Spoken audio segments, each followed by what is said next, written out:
আসসালামু আলাইকুম এভরিওয়ান, কি অবস্থা সবার? তো আশা করছি সবাই ভালো আছেন, সুস্থ আছেন।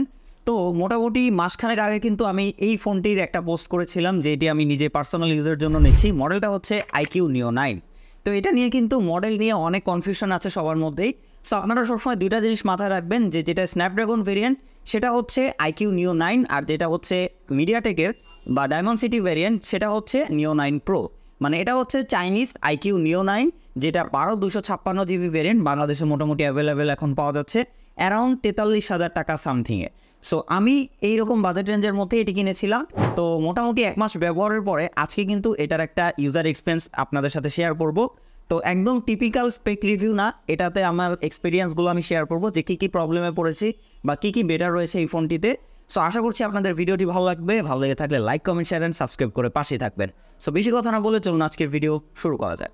প্রথমত ফোনটির ডিজাইনের কথা বললে আমার কাছে কিন্তু পার্সোনালি খুব একটা খারাপ লাগে নাই। এটা যার যার নিজের পার্সোনাল ম্যাটার। তো আমি হচ্ছে ভিগান লেদারের যে ভেরিয়েন্ট এটা কিনেছিলাম। তো টেক্সচারটা আমার কাছে মোটামুটি ভালোই লেগেছে অন্যান্য কালারগুলো বা অন্যান্য ডিজাইনগুলোর থেকে, এবং ক্যামেরা বামটা একটু বেশি বড় মনে হয়েছে, এটা আর একটু ছোটো হতে পারতো। আদারওয়াইজ এটা কিন্তু একটা 6.78 ইঞ্চির, সো সাইজটা মোটামুটি ভালোই রয়েছে, একটু চওড়া।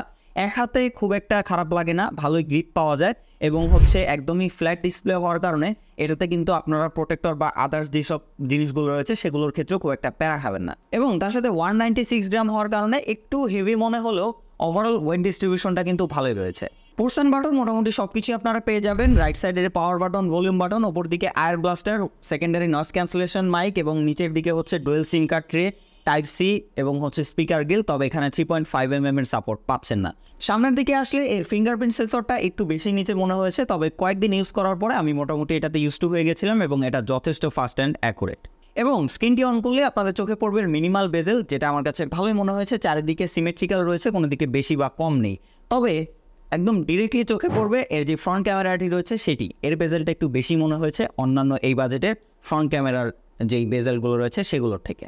ওভারঅল যদি আমরা ইউজের কথা বলি, আমি আউটডোর এটা প্রচুর ব্যবহার করেছি, সেক্ষেত্রে এর ব্রাইটনেসটা কিন্তু বেশ ভালো আউটপুট দিচ্ছিল। মানে একদম ডিরেক্ট যতটুকু রোদ হওয়া উচিত বা যতটুকু রোদ সর্বোচ্চ হতে পারে, তো সেই রকম একটা পজিশনে গিয়েও কিন্তু এর যে ডিসপ্লে ভিজিবিলিটি রয়েছে সেটা নিয়ে আমার কোনো প্রবলেমে পড়তে হয়নি। আমি ডিরেক্ট সানলাইটে ইজিলি এটা ব্যবহার করেছি। তার সাথে এর ডিসপ্লের কালার অ্যাকুরেসি এবং ওভারঅল সব কিছুও কিন্তু আমার কাছে বেশ ভালো মনে হয়েছে। একটু পাঞ্চি কালার প্রোভাইড করে, যার ক্ষেত্রে কিন্তু আমরা গেমিং বা হচ্ছে যখন আমরা 4K কন্টেন্ট ওয়াচিং করি, সো সেক্ষেত্রে আমার কাছে ভালো একটা এক্সপিরিয়েন্স লেগেছে এর ডিসপ্লে থেকে। ফোনটিতে ইউআই হিসেবে রয়েছে ভিভোর Origin OS 4 এবং তার সাথে বেসড অন অ্যান্ড্রয়েড 14। তো সেক্ষেত্রে আমরা যদি ইউআইয়ের কথা বলি, ফার্স্ট অফ অল কেনার পরে আমার কাছে এটা চাইনিজ, যেহেতু এটা একটা চাইনিজ রোমের মোবাইল, অনেক ব্লুটুথ ছিল, তো সেগুলো আমি একটু সময় নিয়ে আনইনস্টল করে দেওয়ার পর আর আমার তেমন কোনো প্রবলেম হয়নি। তারপরেও এইটার যেই ভিভো স্টোর রয়েছে সেখান থেকে মাঝে মাঝেই নোটিফিকেশন আসে, সো এই ব্যাপারটা আমার কাছে একটু বিরক্তিকর মনে হয়েছে। যেহেতু চাইনিজ ওয়েস, সো সেক্ষেত্রে আপনাকে একটু কনসিডার করতেই হবে। আদারওয়াইজ যদি আমি বাগ ট্যাগের কথা বলি, সেক্ষেত্রে তেমন একটা বাগ ভাল্লুকের দেখা আমি ইউআই থেকে পাইনি। তবে কিছু কিছু জায়গায় একটু এখনও এটাতে কাস্টমাইজেশনের প্রবলেম রয়েছে। যেমন মেসেঞ্জারে অনেক সময় দেখা যাচ্ছে যে মানে আমরা অফলাইন হয়ে গেলে যেরকম একটা দেখায় যে অনলাইন দেখাচ্ছে না, সো এরকম কিছু প্রবলেম দেখেছি আমি। তার সাথে হচ্ছে কাউকে মেসেজ সেন্ড করলে অনেক সময় এটার যেই মানে হেপটিক ফিডব্যাক, সো এই জিনিসটা কিছু কিছু জায়গায় মিস করছিল।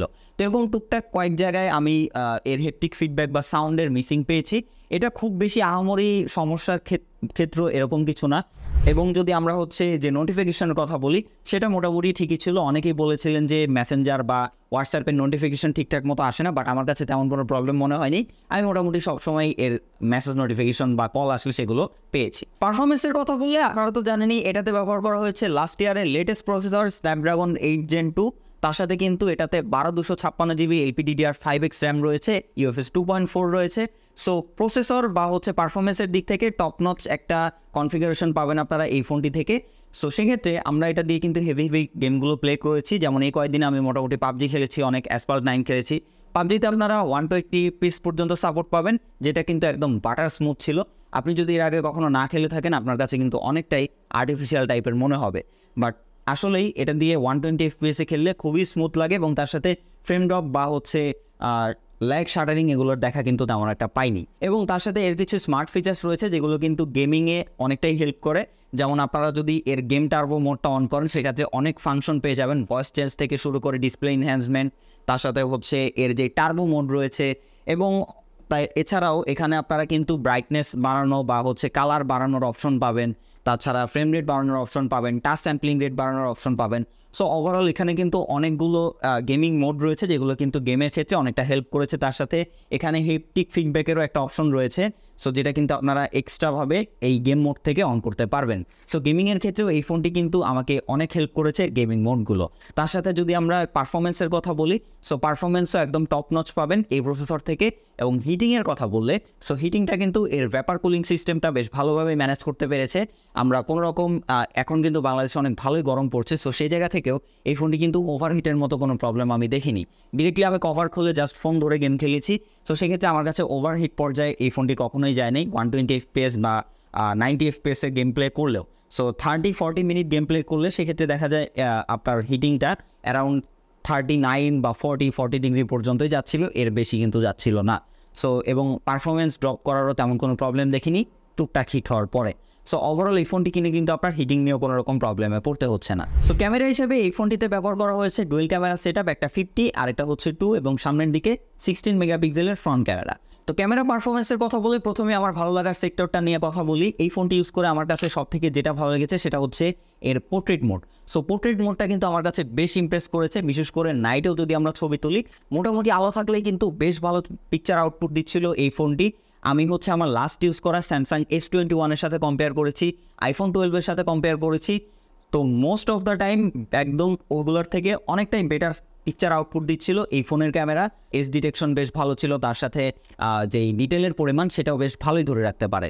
এবং আরেকটা জিনিস যেটা আমার কাছে খুবই ভালো লেগেছে সেটা হচ্ছে আপনার ছবি তোলার পরেও কিন্তু আপনি ফোকাস ম্যানেজ করতে পারবেন। মানে আপনার ছবি তোলার সময় যদি ফোকাস কোনোভাবে নড়ে টড়ে সাবজেক্ট ব্লার হয়ে যায়, আপনি কিন্তু ছবি তোলার পরেও ফোকাস একদমই ঠিকঠাক করে নিতে পারবেন, যে কোনো জায়গায় ফোকাসগুলো আবার আগের মতো দিয়ে নিতে পারবেন আপনার ইচ্ছে মতো। সো এই জিনিসটা আমার কাছে বেশ ভালো লেগেছে এবং এটা বেশ ইউজফুল।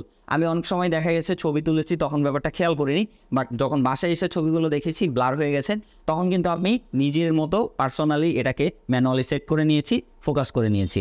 তার সাথে নাইট মোডটাও আমার কাছে বেশ ইমপ্রেস করেছে।